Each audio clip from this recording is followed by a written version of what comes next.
Bon matin à chacun d'entre vous. J'espère que vous allez bien, que vous profitez aussi de l'été. Peut-être que vous êtes en vacances, peut-être que ça s'en vient, peut-être que c'est déjà passé. Bon, bref, j'espère que vous profitez bien du temps de l'été.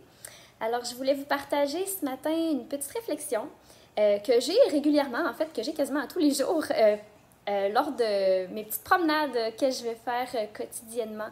En fait, je me prends des petites marches pour juste me mettre au calme, juste pour prendre du temps avec Dieu aussi, ou pour juste me ressourcer simplement dans la nature. Et puis, à chaque fois que je vais me promener dans un petit sentier qui est près de chez moi, là, dans la forêt, je me dis combien on est chanceux dans notre ville de Québec d'avoir plein de petits endroits comme ça, plein de petites forêts, de petits sentiers un peu partout au cœur de la ville. En fait, j'habite vraiment au centre de la ville de Québec. Il y a des autoroutes pas loin, il y a en tout cas, il y a de la vie pas mal intense pas loin. Mais je peux aller me ressourcer directement à côté de chez moi dans un petit coin de forêt.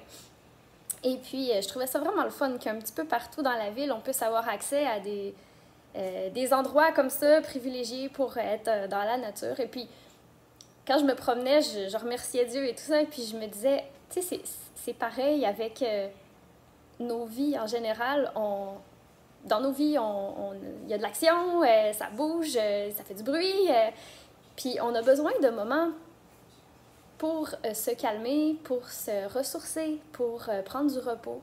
Et puis on en a besoin vraiment au quotidien. Et je vais vous lire un passage que vous connaissez probablement très bien, le psaume 23, où David se ressourçait. Alors, je vais lire, pas au complet, je vais lire juste le début.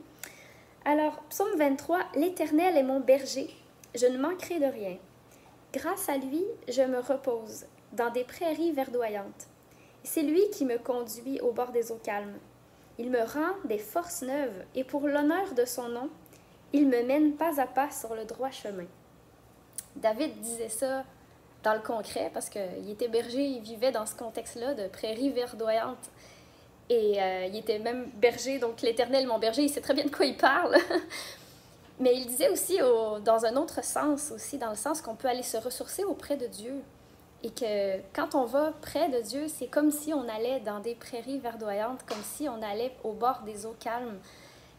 J'aime énormément ce parallèle. C'est sûr que nous, ici au Québec, ça ressemble plus à des forêts verdoyantes, surtout en ce moment, à cause des nombreuses pluies qu'on a eues dans les derniers jours, les dernières semaines. C'est vraiment des forêts verdoyantes.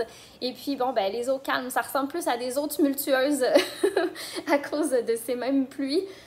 Mais peu importe, on arrive à aller trouver du repos dans la nature, un petit peu comme David le faisait. Mais c'est important surtout d'aller chercher ce repos dans notre esprit, dans notre cœur, en prenant du temps avec Dieu.